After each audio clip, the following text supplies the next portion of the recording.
ओम ओम शंकरं शंकराचार्यं केशवादरायणं सूत्रभाष्ये कृतो वन्दे भगवन्तौ पुनः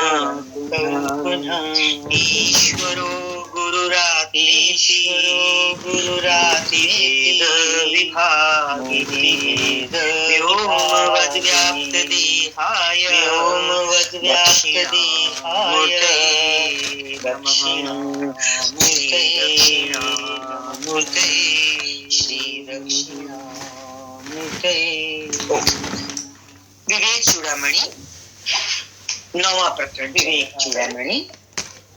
आज विषय है प्रकरण दृश्य की उपेक्षा। आज श्लोक ले रहे हैं, श्लोक का अनुवाद है मनुष्य की छाया के समान केवल आभास रूप से अन्य समस्त क्रियाओं की आसक्ति को छोड़कर केवल भ्रमर का करके भौरे का ही ध्यान करते करते कीड़ा भ्रमर रूप हो जाता है।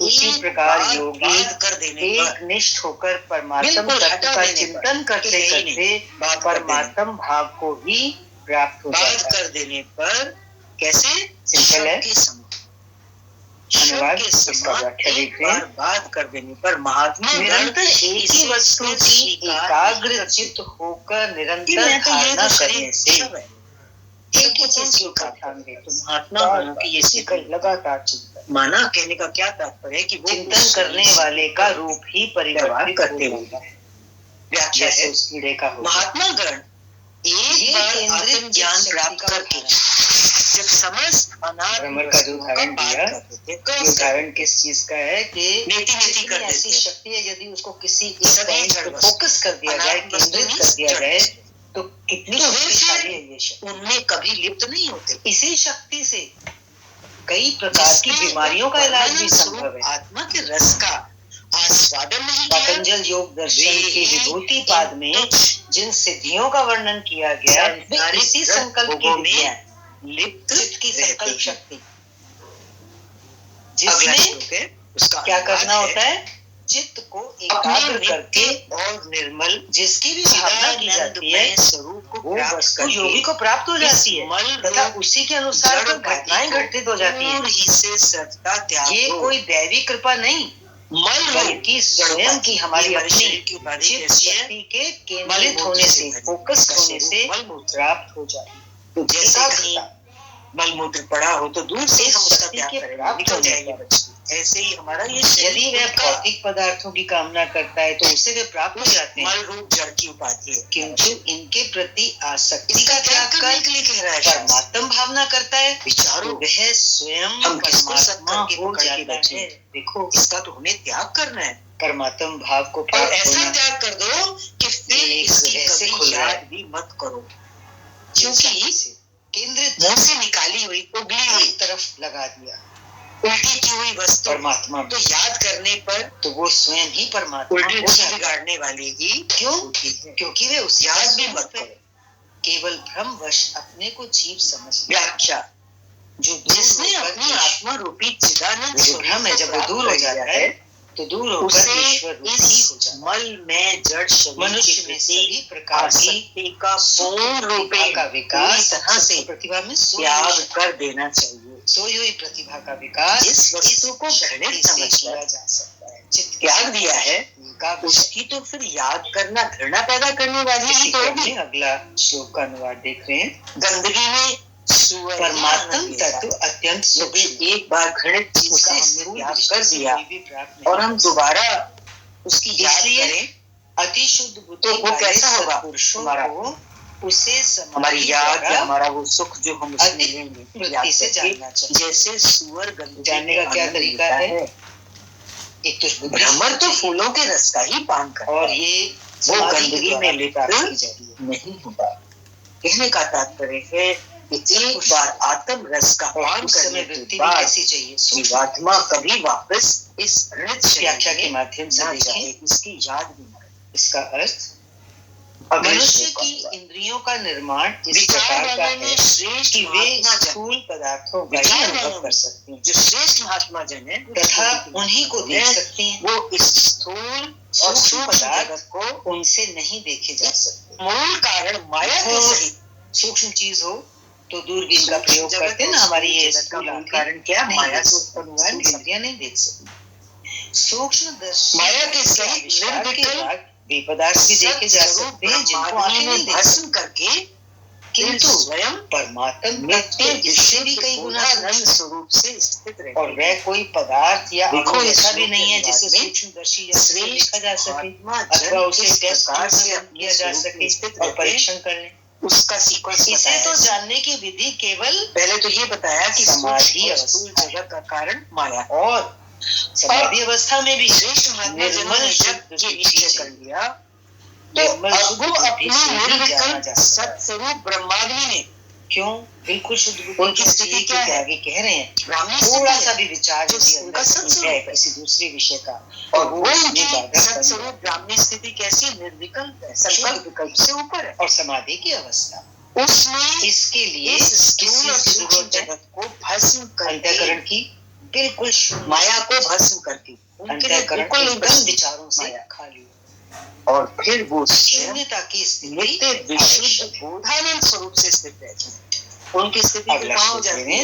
बोधानंद, जिस बोध का आनंद अग्नि में क्या पुटपाक विधि से, पुटपाक विधि अग्नि की एक विधि होती है जिसमें विषय को नित्य पकाया जाता है, उसकी मल को निश्चल के लिए आत्मा ही तो है, उसमें बर्तन का मुंह बंद करके उसका तरीका होता है, उस विधि को यहाँ पुटपाक विधि कहते हैं। जिस प्रकार पुटपाक विधि से शोधा हुआ तपाया हुआ सब सोना माया मल को त्याग कर सोने की सारी निकल जाती है, और सोना अपने सूक्ष्म जगत है, प्रकृति का ही विस्तार है, किंतु मन जड़ी ध्यान के द्वारा इसके भीतर जैसे सोने को तपाया गया शोधा गया, मात्र से मन को ध्यान के द्वारा इस स्थूल और सूक्ष्म जगत में और भले जड़ है मल द्वारा, सुनो ध्यान से, ये तीन प्रकार के मल को त्याग कर हमारा मन आत्म शक्ति को प्राप्त कर केवल एकमात्र सत्स्वरूप है। सरल है, लीजिए वही है, शुद्ध स्वर्ण के आभूषण नहीं बन जिसे प्राप्त करके आवश्यक श्रेष्ठ महात्मा का इस जड़ प्रकृति का त्याग कर देते हैं का निर्माण नहीं हो सकता, फिर उस एक ही सृष्टि निर्माण के लिए शुद्ध चैतन्य का दोनों चीजें साथ साथ संयोग होना जरूरी है। ये जड़ जगत जिसमें और इसके भीतर स्थित ब्रह्म की गुण मिलकर इसकी रचना करते हैं। तो जो श्रेष्ठ महात्मा जन है वो इस जड़ प्रकृति का त्याग कर देते हैं और उनका शोधन कर मिले हुए मल स्वरूप है अलग करके पुनः ब्रह्मानंद किया जाता है। इसी प्रकार ये प्रकृति रूपी मल को दूर करने का कार्य हमारा मन के लिए, वो हमारे मन के द्वारा समाधि अवस्था में किया जाता है। महात्मा जनों का जो जीवन होता है, उनकी जो स्थिति होती है, वो चलने वाले के लिए, साधक के लिए आदर्श मार्गदर्शन करती है।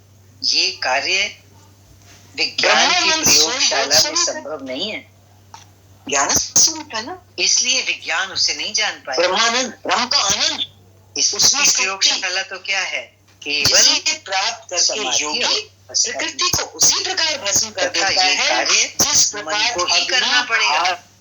ये देखो, ये मन रूपी यंत्र कितना महत्वपूर्ण है हमारे लिए। इसी क्रम में विज्ञान की विधि यहाँ काम नहीं करेगी, अध्यात्म की विधि ही इसकी एकमात्र अपने गले में पड़ी हुई माला के रहने परिस्थिति की ओर संभव है इसका आभास पदार्थ में भी पा सके, क्योंकि वह सर्वत्र। तो गाय का क्या ध्यान कहेगा, मेरे को माला पहनाइए, कुछ अच्छा हो या गिर गई गले से बहुत सूक्ष्म, तो भी उसका क्या ध्यान जाएगा। वो कह रहे हैं कि वो हो सकता है इसका आभास इसी पदार्थों में भी प्रारब्ध की डोरी में पिरोया हुआ ये शरीर ना, कन और क्षण ये शरीर उसकी संभावना का ही तो अभी तक ऐसा परिणाम है। अगला के फलस्वरूप ये शरीर की रचना हुई। अनुवाद है, इसी प्रकार प्रारब्ध की डोरी में पिरा हुआ ये शरीर रात दिन के निरंतर अभ्यास से परिपक्व होकर रात दिन के निरंतर आनंद स्वरूप ब्रह्म में लीन हो गई, वो तत्व देखता फिर इसकी ओर चीज में लगा हुआ है, नहीं देखता इस शरीर को ब्रह्म में लीन हो, ये शरीर रहे या ये शरीर, वो कीड़ा अंदर बंद है ना, जैसे माला पड़ी है तो ऐसे अंदर कीड़ा उसको लगातार सुन रहा है। जो महापुरुष उसके शरीर में शरीर के रहने वो सो भी नहीं पा रहा, कुछ लेना देना और बाहर वो देखते भी नहीं, क्योंकि उनकी स्थिति का भ्रमर की आवाज आ रही है, तो उसको चिंतन हो रहा है किसका, भ्रमर। व्याख्या लीजिए। तो वर्तमान शरीर उसका जन्मों के कर्म फलों के भोग ही हो जाता है। तो ऐसा बोल रहे हैं कि अगर रात दिन निरंतर अभ्यास किया जाए तो यही हमारा परिपक्व होकर ब्रह्म में लीन हो जाता है। प्रारब्ध के अनुसार उस समय अद्वितीय ब्रह्मानंद रस का अनुभव करने वाली वो निर्विकल्प समाधि हमारी क्रियाएं होती सिद्ध हो जाती है। किंतु व्याख्या के बाद चित्तवृत्ति उस मन ही विकल्प खोजता है, जो मन में संकल्प विकल्प उठते हैं, वो नए नए धर्म लेकर ब्रह्मानंद में मन का क्या काम है, इन समस्त प्रारब्ध बंधनों को उसी डाल पर फिर प्रारब्ध उसके ऊपर, हमारा मन भी यही करता है, नए नए तर्क देगा और शरीर की निशानी नहीं देता विषय पर कि ये शरीर रहता है या ये शरीर, कभी कहीं ये मन स्थिर नहीं रहता, क्योंकि ये तो मन का स्वभाव है, नष्ट होने पर भी इसलिए मन में जीवित रहता है ना, उसका शरीर चला भी जाए, विकल्प समाधि कभी सिद्ध, तो ब्रह्मानंद में स्थित मन का महात्मा जन मन लय कैसे, ये चैतन्य रूप मन लय होगा जब बार बार आती है ना वो बात, तभी कहते हैं ना कि गुरु कभी मरता नहीं आया ना, उसका शरीर नष्ट हुआ लेकिन उसकी चैतन्य रूपता जो है वो जीवित रहती है। यहाँ पे ये आ रहा है तब मन के नष्ट होने पर तब निर्विकल्प समाधि सीखोगी रहता है, जो उसका शाश्वत मन के लय हुए बिना निर्विकल्प समाधि का शाश्वत रूप है। इस शरीर में रहते हुए भी वो चैतन्य रूप में रहता है, शरीर को छोड़ने के बाद भी वो लीन कर देता है, जीवित रहता है। उसे कभी तो कहते हैं ना गुरु हमारा हमेशा ही ब्रह्म का आनंद, एक पल के लिए भी वो हमें छोड़ता ब्रह्मानंद के रस का आनंद, फिर क्योंकि शरीर को अपना स्वरूप मानने का उनका भ्रम मिट चुका होता है। यहाँ पे यह है मन के रहते निर्विकल्प समाधि सिद्ध नहीं। तो देखो इसकी उपेक्षा का रस का पान करने के लिए क्या करना है, विषय के अंतर्गत जरूरत तो निर्विकल्प समाधि विषय का निर्विकल्प समाधि कब से इसका अनुवाद है, जब हमारा मन अखंड आनंद स्वरूप आत्मा को ही मन ले अपना स्वरूप मन ले कैसे होगा, मन का इच्छा अथवा किस कारण से दिखता ही नहीं है, इस शरीर का पोषण करेगा नहीं करेगा ना, वही क्योंकि जब उसने अखंड पहले थोड़े समय के लिए शुरू रहने वाले आनंद स्वरूप आत्मा को 15 मिनट अभ्यास करेगा, आधा घंटा करेगा, 1 घंटा करेगा, ऐसे समय अपने बढ़ाता है, कारण से इच्छा हो। इसलिए विकल्प समाधि से शरीर पोषण में मनुष्य सर्वाधिक सबसे ज्यादा रुचि इसलिए लेता है तथा वासनाओं के नाश से समझता है, संपूर्ण कर्मों का भी नाश हो जाता है, वासनाएं हैं तभी कर्म होते हैं, वासनाओं के जन्म पर खुशियां वासनाओं का नाश होगा तो फिर मृत्यु होने पर नाश होता है और फिर वो नष्ट हो गया, बाहर भीतर सर्वत्र बिना प्रयत्न के निरंतर अनुभव हो गया, स्फूर्ति होने लगती है, आत्मा को ही अपना शाश्वत स्वरूप मानने लगता है। वासनाएं जो कभी ना जानता है न मरता है और कर्मों की भोगना नहीं बची मानता है, तो क्या बचा, जिसके नष्ट हो जाने पर बाहर और भीतर कुछ भी चिंता सब जगह अपने स्वरूप का आत्म उपलब्धि तक स्वरूप शरीर की रक्षा तो करता है, एक आनंद, क्योंकि अभी आप आत्म उपलब्धि की चरम सीमा तक नहीं पहुंचा तो वहां तक तो रक्षा मात्र वासनाओं का कारण वो भी निमित्त मात्र निर्विकल्प समाधि में जब मन का लय हो जाता है उपलब्धि तक वह शरीर की रक्षा मात्र करता है, क्योंकि ये शरीर उसका माध्यम नाश हो जाता है, आत्म उपलब्धि का माध्यम कोई प्रयत्न वो चिंता नहीं करता, एक ऐसी स्टेज वो रहता है अथवा जहाँ जा करके सभी साधनाएं समाप्त हो जाती है। आज के लिए वो है निर्विकल्प समाधि की हरिओम और शांति, बाहर और भीतर पूर्णमदः पूर्णमिदं भीतर तो पूर्णात् पूर्णमुदच्यते पूर्णस्य पूर्णमादाय पूर्णमेवावशिष्यते। ओम शांति। करने से जो मन की चंचलता थी वो समाप्त हुई। मन की चंचलता